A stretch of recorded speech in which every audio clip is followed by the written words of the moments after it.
There's something about saltwater that just pulls me inward. It's where I go when I'm having a bad day, but also it's somewhere I go to celebrate. So basically, I think what I'm trying to say is when my emotions are heightened, that's where I'm going to water.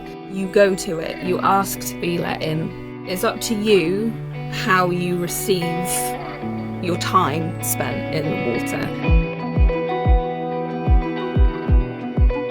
Welcome to Wild Muse, a healing, artistic space for creative souls. In honour of the Wild Muse Nature Writing Prize, I'm chatting with JENI Bell, writer and photographer inspired by UK wildlife and wildness, who won the Nature Writing Prize for Working Class Writers in 2024 with her beautiful piece, Prayer to Sea.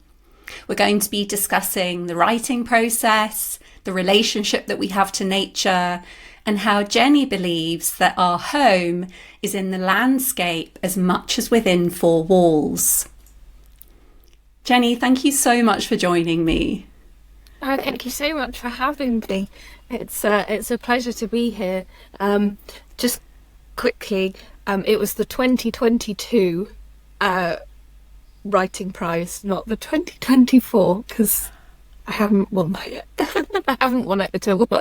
Oh, did I say 2024? Yeah.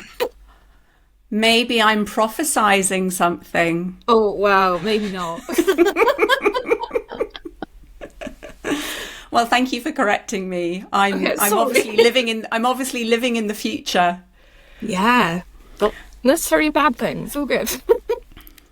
But talking about that writing prize, JENI, that's exactly where I'd really love to start. I'd love to start with that piece, Prayer to Sea.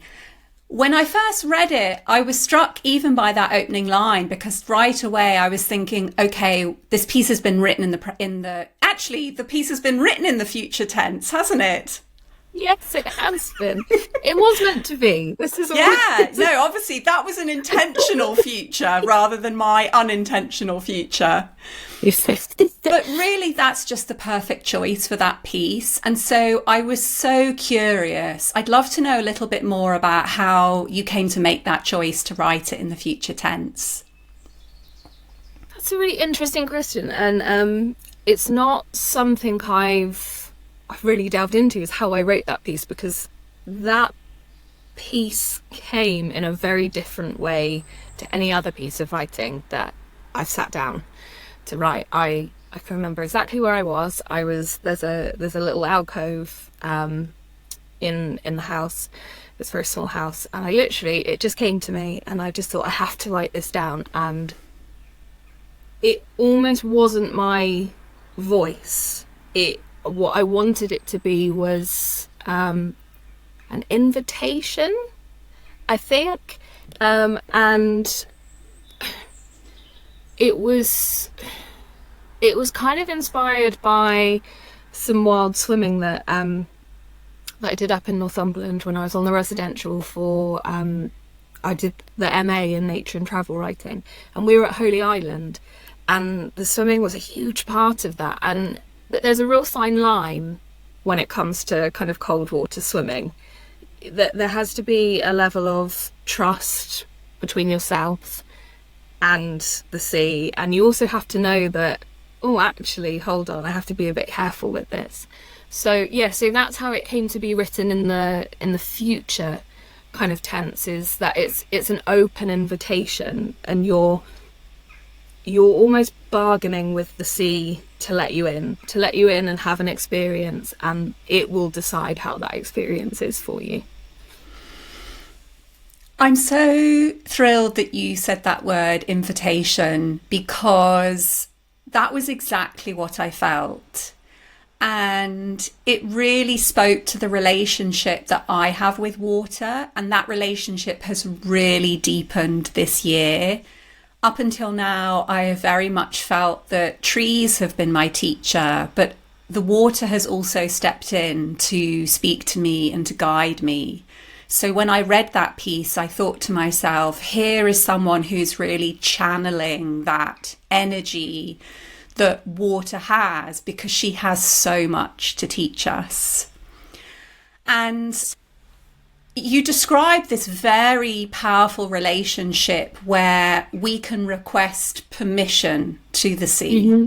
And I just felt my heart just burst when you came to that section in the piece. You talk about the tide taking something from us. You talk about it taking the dark parts and the voice that sounds strangely like you but speaks in words that are not yours. Yeah. So tell us a little bit more about that. How do you know that's what water can do? Gosh, I've never thought about that before. This is quite a conundrum. I guess I'm like you in what you said about how trees were your teacher, and I was always really drawn, I still am very, very drawn to forests.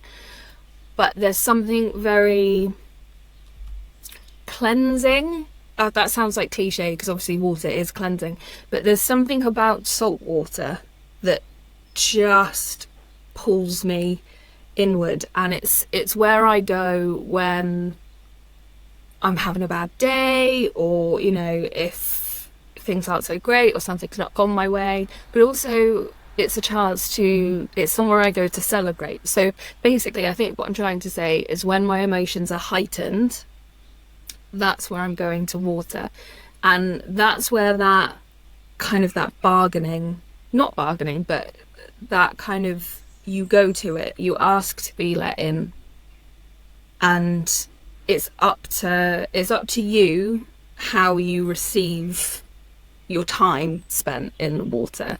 And for me, I've always felt like that voice in my head, oh my gosh, don't we just argue with those parts of ourselves all the time? And what if we could leave it? What if it was something that we could say, here, you are this big, powerful, ferocious thing with these tides and this current. What if I can leave something for you and you can take it from me and just wash it out? And you like that? Because I see the sea as wild, and it's an energy, isn't it? And when you kind of look at stories of the sea, they're not always like calming, relaxing stories. There's a level of disturbance, unsettling in there, and I was interested at the kind of correlation between our unsettled parts and the sea's unsettled parts. So that's where I think that sits for me. Does that answer your question? Oh, JENI, there's so much gorgeous stuff to unpack here. First of all, yes. When you were talking about the salt water, and then you made that distinction between coming to salt water with heightened emotion, so whatever end of the spectrum you're on, I was immediately thinking of osmosis. And I was thinking, when our emotions are perhaps at the heavier end, the osmosis works outwards. But perhaps when our emotions are at the heightened, more euphoric end, the osmosis works inward. I love that. I'd not thought of that. That is incredible. And yes, it makes sense. It does. That's brilliant, isn't it? Isn't nature wonderful in the fact that it is quite, it's somewhat polarizing. Everyone talks about nature being this wonderful. Not everyone, sorry, that was generalising.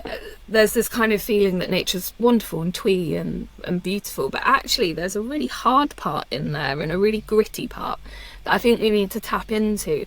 And I love that idea that you just said about how you can tap into either of those parts. Like it reads you and it sees you, and you come to it as, oh gosh, that's really interesting. You come to it as you are, and it meets you as you are, and there's no judgment. It just accepts, and the things that happen naturally. Oh my gosh, yes, I love that idea. That's brilliant. But also the way that you put it you come to it as you are and there's no judgment, because one of the things that I find about nature is that it's helping me to relearn that way of being, because much of our conditioning teaches us to not come as we are. Oh my gosh, Don't bring me that long face, or don't bring me your loudness. And so when we allow ourselves to enter into an experience with nature with intention, as you were talking about earlier, I think it does help us relearn, oh, this is what it's like to come into a space as I am and to be received as I am. And I think that can be incredibly healing in itself. Yes, definitely. And I think the key word that that stood out for me there, and that was intention. Hence, so the piece is called Prayer to See, and I'm really interested in this idea of prayer, because I'm not a religious person in the like conventional sense of it, but prayer can be so many different things. It can be as much listening as it is speaking, but it is intention. And I always find when I'm going to the sea, there's an intention there. Even if it's just like I'm just hanging out with friends and we're going to have a good time, there's an intention there. And like, you know, yesterday I went to the sea in the evening because I came off the back of a really big rejection, a writing rejection, and I just thought, no, I need to go to the sea, and I just need to take it and leave it. And so yeah, that was my intention then. So isn't it interesting that we're always entering nature with an intention, whether we realize it or not? Yes, I very much got that from your piece, because you talk about that asking permission, and I think that's one of the ways to come to a spot in nature with intention. You're asking for something, but you're not asking it as a demand. You're asking it with more of a hope of receiving something in return, I suppose. I think so. I think that's a really interesting point as well, in the fact that we're not asking. I think permission is important. I think sometimes we demand a lot of nature, and we demand this, like, I feel really bad today, so I'm going to nature and you're going to cure me. And it's a bit, that's quite jarring. I actually went to a really interesting chat, in conversation event a few weeks ago in my local bookshop, Fold, and Ruth Allen was there, and she was talking about her new book Weathering. But she made this comment about how, talking about connection, and there's a lot of talk about how we're disconnected from nature and we need to find our connection again. And she asked the question, was connection the right word to use? So when we're looking at connection, I think she described it as, when you think of connection, you're almost like latching on to something, when actually surely we should be looking at a relationship with nature. And that felt, oh my gosh, that resonated with me massively, and I haven't been able to stop thinking about it ever since, because I think we do need to go into it. It needs to be reciprocal. We can't be asking all the time, and we can't put that pressure on it, because nature's under enough pressure as it is. It doesn't need us. Yeah, reciprocal is definitely the word. And also what's striking me is, as we're talking about this piece, and I'm getting a sense of your experience of wild swimming and your sense of going to the water. You know, you mentioned that you had that rejection and you went to the water. You knew that you had to go to the water. I'm curious in terms of how your experience in nature is either shifted or opened up by the then writing about your experience in nature. That's interesting. I guess this has shifted for me over the years. It sort of feels like a little bit of a two-edged sword, because sometimes, and I don't know if you feel this as well because you write about nature, sometimes it becomes hard to just connect or just to have that experience, because you're thinking, oh, how am I going to write about this? And it in a way, I could find that sometimes quite jarring and disconnecting. So I can go for a walk in the woods and it might take me a little while to enjoy it and to just get out of this headspace and just be like, not every trip into the wild world has to be something to write about.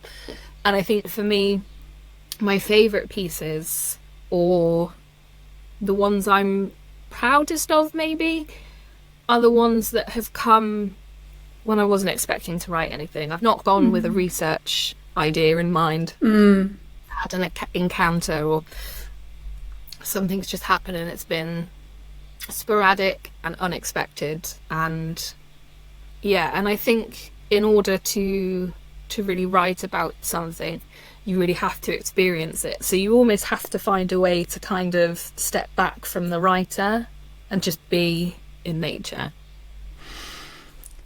Yeah, that's so interesting, because actually when you were talking about the fact that not every experience in nature has to be written about, what that made me think, because you'd already mentioned that it can be jarring, that you can find yourself in nature just thinking about how you're going to write about it. It suddenly made me think of social media and what that's done to life, because we are in life constantly taking a photo, constantly thinking, how am I going to post about this?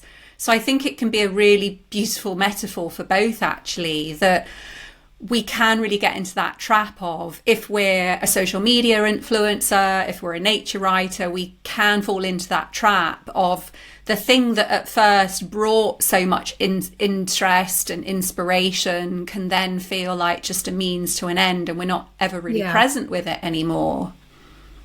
Yes, 100%. And I'm so guilty of that with social media, and it's awful. Like, there's a few times where I've been having a really incredible experience and I can feel my hand just going from my phone. It's like, no, but you can't help it. And actually saying that, you know, I there is a place for it. I'm very keen and passionate about access to nature, and I think social media is a really good tool for that. It's, you know, you're creating this community and you're sharing experiences, and you're basically saying to people, this is on your doorstep, or you're seeing someone else post and you're like, oh, that's near me, I might be able to see that as well. I mean, a really good example of it was the aurora borealis the other night. How incredible to see it, but how incredible that it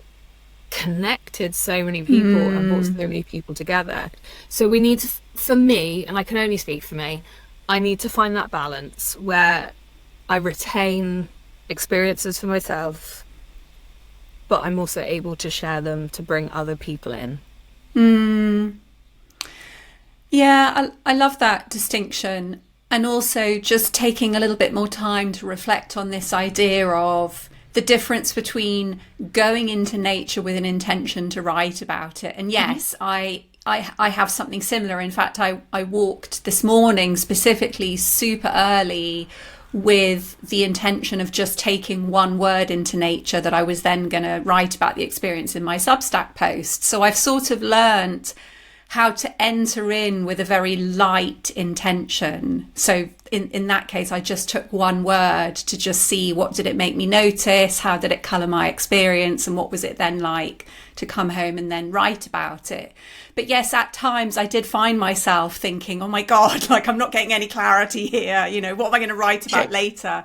And then there is just that act of, like you said, the water cleansing those thoughts away, letting them, you know, for me, it's very much about imagining the wind just kind of blowing them away, coming back into the moment.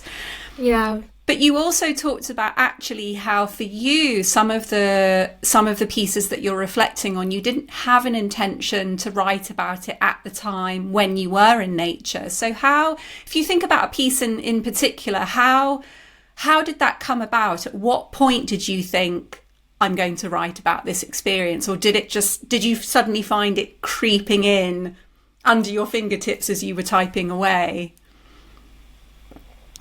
Gosh, this is so interesting, because I've never actually sat down and really kind of like thought about my writing process. So this is great. I'm learning loads. I think there's a mix. There's one piece in particular that I can think of, and it's called Ghost. And I had no intention of writing this at all, but I saw a barn owl from my living room window. I'm very, very lucky. I live in a beautiful rural area, and it flew past and then it disappeared. And I had to kind of question myself, like, did I definitely see that? And then it came back and I could see my reflection against it in the window, and I was like, boom, there's something there. And it's, I don't know about you, but I can't remember the word for it, but I look for patterns in everything. So for me, there might be an experience like that, like the barn owl. And I was in a particularly bad place at that time. I had been very unwell for quite a long time. I had a really bad chest infection, and it rolled on. You know, I just couldn't get rid of it. And I felt like a ghost of myself. And then I was like, barn owl, ghost. And the two just kind of went together. So sometimes it's a real click. It's a real, like, oh, I have to do that, like the Prayer to Sea piece. And then other times it is a slow creep. I might journal on something for a while. I might have an inkling of an idea, like we have loads of house martins about at the moment. And they creep into my work. And sometimes I can draw something from that. And sometimes it's just, there's just a house martin in this piece, and I'm just going to leave it like that. So yeah, it's a really interesting process, and I guess it also depends on the type of piece you're writing. So if I'm writing something that's, say, like more formal, or maybe a magazine article, that tends to be a lot more structured, and I'm able to pick elements out of the environment and the landscape. Whereas if it's something a bit more creative, that tends to just come quickly, and it has to go down on the page as is. I'm interested in what you mentioned about patterns, because I think that can be a huge inspiration for writers. This sense of, wait, I'm seeing something here. There's more to this moment than meets the eye. And it's that synchronistic, like in the case of the barn owl, the merging of your reflection and the owl, or it might be a synchronistic something else. But to me, there's such a kind of magical energy in that moment that I feel like it switches on our creativity. Yes, that's a really good way to describe it. It's like a switch flicks, and you're like, aha, this is, and it could be something that you've been struggling with for ages, and all of a sudden it just takes one thing, and you're like, oh, there's a whole piece here. So for me, one thing that I see so many, basically because of where I live, I see lots of deer, but I have encounters with deer in really odd places, and I also have quite intense encounters with deer where there was one afternoon I was walking, and you know when you're out and you just get the sense that there's something else there but you're not quite sure what. And I turned around, and in this patch of brambles there was these two antlers and this massive pair of eyes, and it was a roebuck, and he was so close to me, and we had this moment where we just stared at each other, and he didn't move and I didn't move, and but it's things like that, and I'm just like, why do I keep seeing deer? And then I can use it to trace it back to, you know, you could use it to explain how it feels to always be in like fight or flight mode, like that kind of thing. Or you can use it to trace back the history of an area, because deer tell a story. And yeah, there's so many little things like that. And I pay attention to patterns. I'm sure you do as well. It sounds also like these encounters are almost like a portal, because you said about that moment with the deer, you could then use that to talk about something else that perhaps until that metaphor had come along, you didn't have the language or the understanding to talk about it? Yes, I love thinking of them as a portal. That's brilliant. Like this little wild portal that just connects things. And that's what I think is so wonderful about nature and nature writing in particular. And there's lots of talk around nature writing and what it is, and it's, you know, you've got the traditional sense and whatnot, the observational, the diary keeping. But for me, and this is just my opinion on the subject, for me it's so much bigger than that.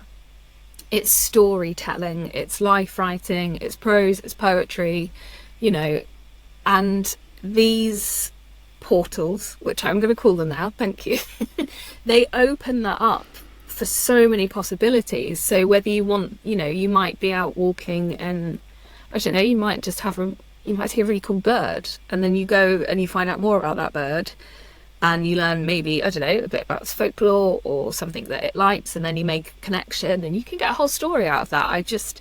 Nature is so good at storytelling, and it's so good for us to use to kind of reflect and problem solve. That's what I love so much about nature, from like the scientific point of view, but also from that point of view. That really resonates with me, Jenny, this idea about the storytelling aspect, but also how it can help us reflect and problem solve. Mm-hmm. Because if we go back to that, you know, that voice that you were talking about, that sort of sounds, you know, strangely like you, but it's not speaking like you, we can often find ourselves trying to problem solve, but in a mush of that voice, which isn't going to help us, because that voice is an echo from the past. It's never going to tell us anything different.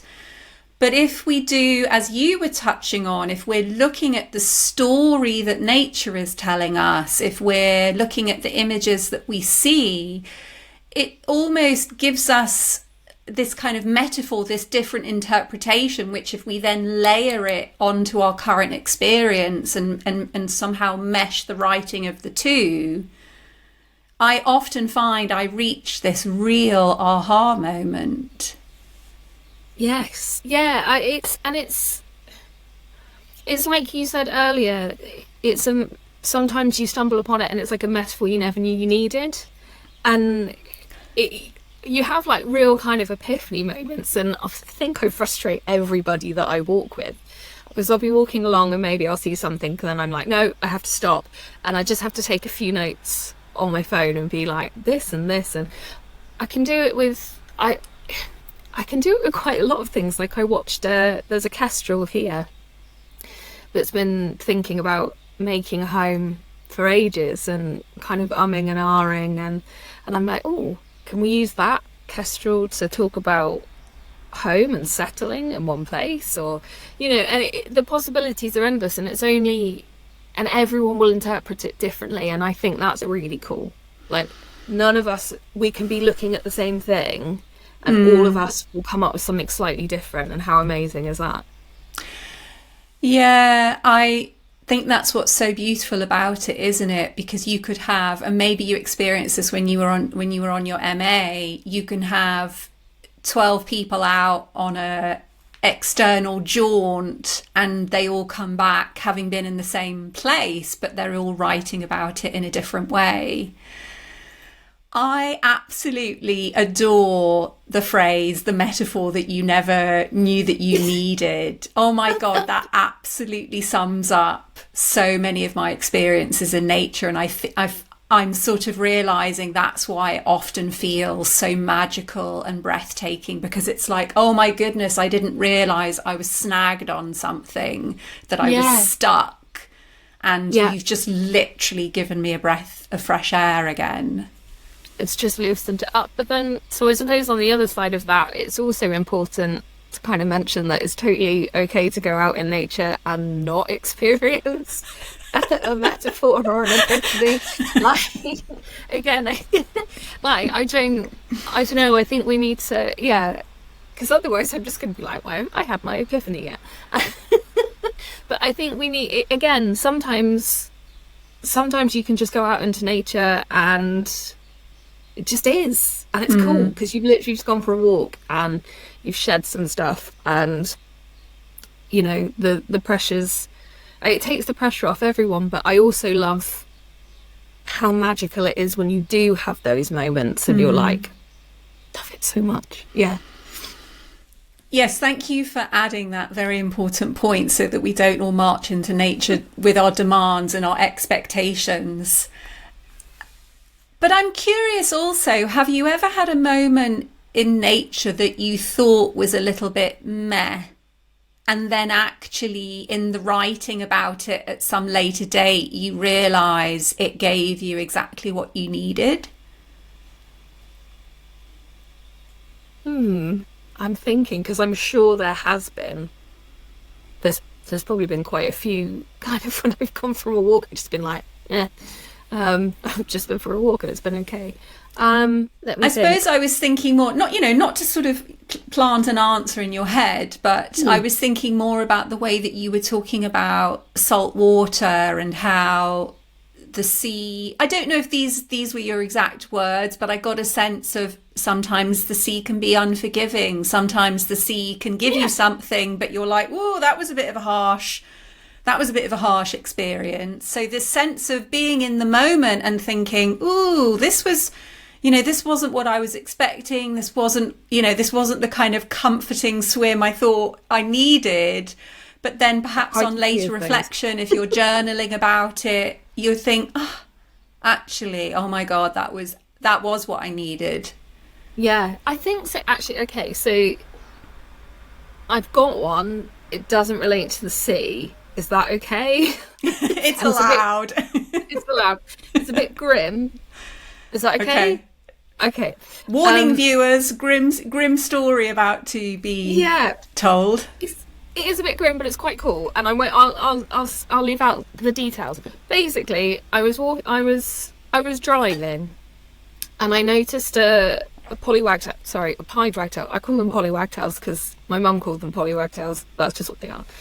Was doing this weird, like, flitting, hovering thing. And I didn't really think anything of it. And I was like, what's it doing? That's a bit weird. But I got curious, so I pulled over the car to watch. Actually, what it was doing was it was hawking for flies over a roadkill rabbit. It's a bit gross. And it's not something that you would think, that's amazing. Like, oh, that's the nature experience I needed. And I went away and I didn't really think anything of it. And then I sat down to the desk and I was journaling about it. And I was like, oh no, that's amazing. Like, there's something in there. And actually, so nature, we can off these little birds so much because we're just like, oh, it's just a little tiny bird. And isn't it cute? Isn't it lovely? But actually, it's a really well-designed, amazing being. And it was using its natural instinct to survive. And yeah, nature is red in tooth and claw. And so yeah, I've had lots of moments like that where they've maybe been a bit ghastly and you've gone, I don't want to write about that, but I still write about them. Sorry, it's not the nicest story. It's a great example though, and it comes back to what we touched upon earlier, which is if we're here to be taught by nature or have epiphanies in nature, it doesn't necessarily mean that the experience that we have in nature is going to be some exquisite paradise, that the lessons are going to come in whichever way nature chooses to show them that day. And she's got a full spectrum, hasn't she? Just like we do. Yeah, massively. Like, and I think that's what I wanted to go back to the prayer to sea piece. That's what I wanted to touch on. When I was younger, like really little, I was caught in a rip current and taken out. It was really scary, and I was rescued by a surfer, and he kind of like chucked me on his board and swam me back in. And that has always, and actually to go back to your last question, that has always played in the back of my mind. And I spend a lot of time swimming in the sea. I'm not a particularly strong swimmer. And there's this really there's this really fine line with the sea and any part of nature, and the fact that at any given point you don't have control. Like, you can control your actions to a certain extent, but you can't control her. You can't control what she does and what she chooses.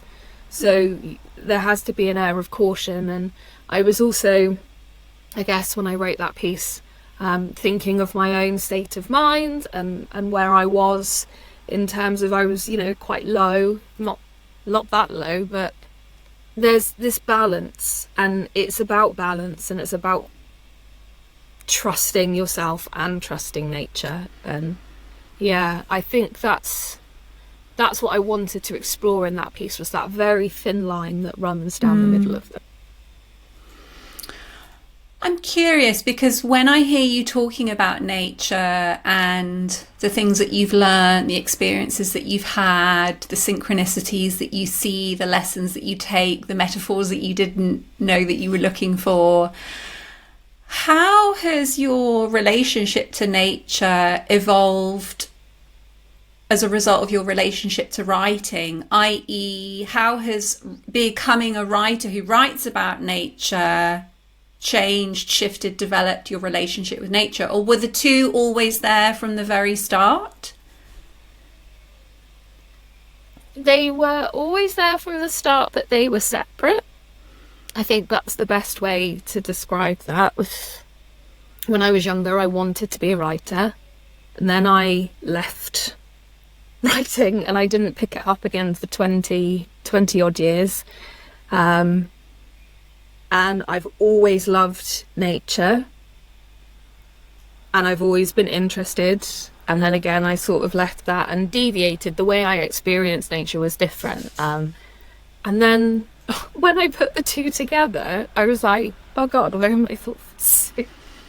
And to answer the question, how it's changed my relationship, I would say that it's deepened it. In terms of the fact that it's taught me to look differently and to experience differently. So, when you talk about what makes good nature writing, it all comes back to the same thing. It's sensory. And in order to experience that, we focused a lot about this on the M8, and to focus on it is to experience it through different senses.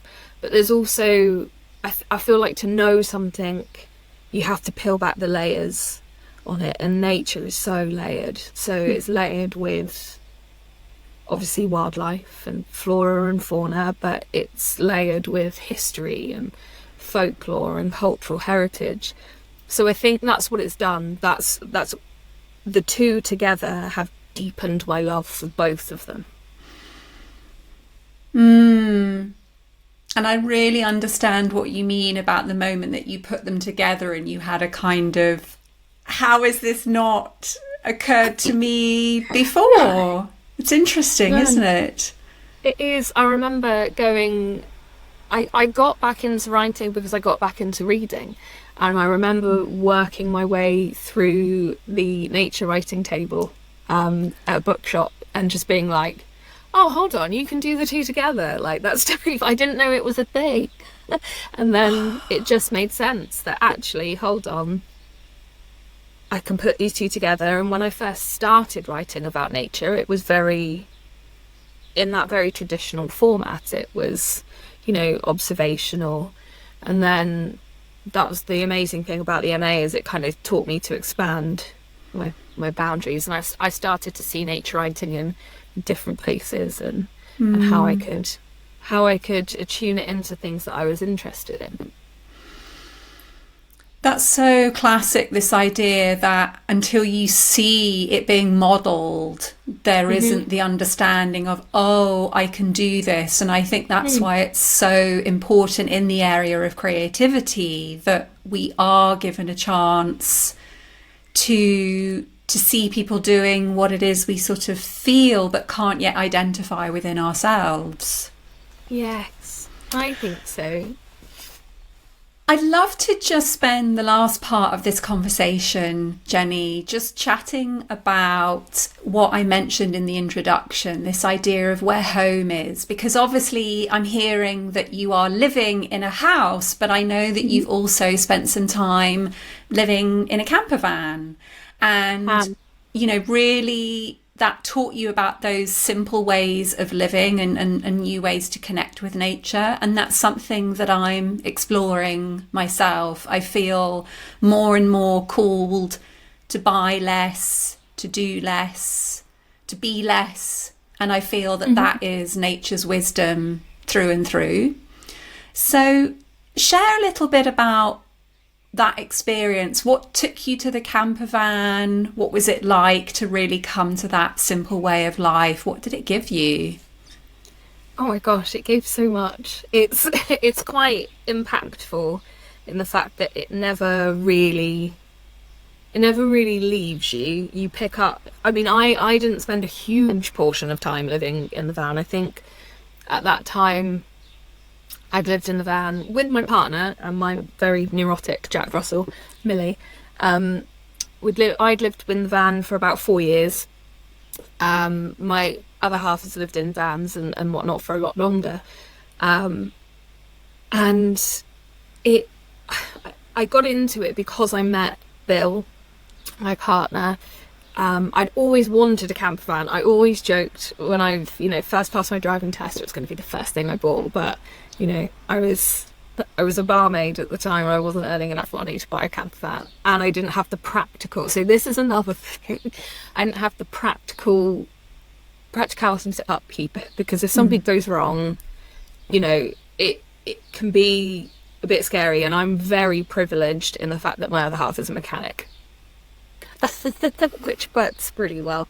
But in terms of connection to nature, oh my gosh, I felt so in tune with that cyclical process. So my circadian rhythm was a bit more balanced, a bit more how it should be. You tune into kind of the seasonality of things, and I love the way you talk about that kind of simplifying things. You can't fill a van with stuff, because there's as you know, it makes it quite difficult to exist within it. But you can fill a house with stuff quite quickly, even when you don't mean to. So for me, it goes back to, here we go, it's a cyclical moment. It goes back to intention. You have to live intentionally when you're living in a camper van. I love that on so many levels. I love that you've drawn us right back to the start, because also I'm such a huge fan of patterns.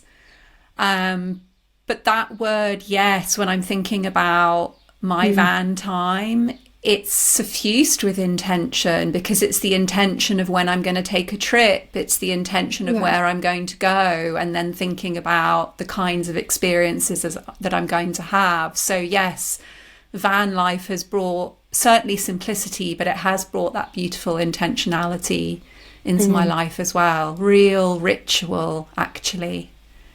I love that term ritual when it comes to kind of van living. And I was thinking about this when I was kind of drawing comparisons between living in a house and living in a van.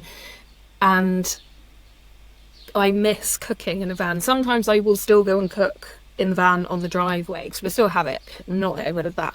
And you have to be so intentional, because you have less space. So you need to know what you're doing before you do it. You need to get the order in and it becomes a little mini ritual. You kind of think, right now, okay, I'm chopping this now, and then I put this away, and then I do this. And I can quite happily just zone out whilst I'm cooking in the van, whereas in the house I'll make a mess, because I'm like, well, it doesn't matter, I've just got to leave that there and I can get back to it later. And it just changes it ever so slightly. So sometimes it is nice to go back to being in the van on the driveway. Not very exotic. But actually what you're saying, the way that it can just change the cooking process, the difference between, say, making a mess and coming to it with a sense of ritual, to me that speaks to me of presence, because when I'm present with my cooking, I love cooking and I use it as a way to wind down. I use it as a way to work through a creative idea. But if I come to my cooking in a state of stress, too much in a state of stress, I find myself cooking as if I'm being chased by a lion. I'm manically chopping. Yeah. I'm trying to just get it over and done with and get down and eat up as fast as I can. Yeah. But I've never done that when I'm in the van. I've got the van door open. The sun is usually low in the sky. There's gnats flying in the low sunlight. The birds are tweeting. And it feels such a privilege to be making food that I can't help but be present. I never thought about it like that in terms of like how you come to it in the house, and I love that. It feels like you're being chased by a lion. Oh my god, it just does. You just like you bash stuff in, and I don't carve out time to do it. I had a very organized structure when I was in the van because I had to, and actually I was a lot more productive. I got a lot more writing done in the van. I seemed to be able to dish out my time a lot better, and kind of to savour my time. Whereas in the house, I'm like, I don't know, I feel like I'm always in a rush. I feel, even though I've always got plenty of time, I'm just like, oh, I do a bit of this now and a bit of that now, and I find it quite distracting. Even though when you're in a van, you've got that scenery and all the gorgeous kind of wilds to explore. There's something, it's a mindset, and I wish I could join the two up. I wish I could take that van mindset into a house. I can't seem to do it. It's not best. Yeah, that's an interesting reflection. JENI, this has been such a treat for me. And me, this has been brilliant. I've learnt so much. I like my own writing process, and I've taken some things. Your one word into nature, I'm gonna try and adapt that. Yes, and like just heading out into nature with one word to try and bring that into. Oh, I see, going with one word. Yeah, that's been so helpful for me. Try and take that. I'd love to just hold space for a moment, just to give you some time just to reflect. It might be that there was a question I didn't ask you that feels that it could have been asked, or like you said, it might be that you've learnt something and you want to just take a moment to verbalize it again, to say this is really what's dropped in for me. So anything that you want to just finally share or reflect on or say before we close today? Oh gosh, my mind has gone blank. Very unlike me. No, I think it's that idea that we were going back to, and I think it's something that's come up quite a lot in this conversation, is the word intention. And I feel like that is something that I can work on. Like, what is my intention when I'm heading out into nature? What do I need? Do I need connection? Do I need quiet? Do I need inspiration? Do I just need to be? And I think I'm going to try and just adapt that a little bit more and make sure that, as much as that intention I'm carrying forward, I'm making sure to listen to what nature needs and what the landscape needs as well. So reciprocal intention. Oh, that's so delicious. I love the way you found yourself to that place, because I was so with you when you were reflecting on intention. I was like, yeah, that feels really alive for me, but reciprocal intention. Feel like that's an interesting one to explore. Oh, yes.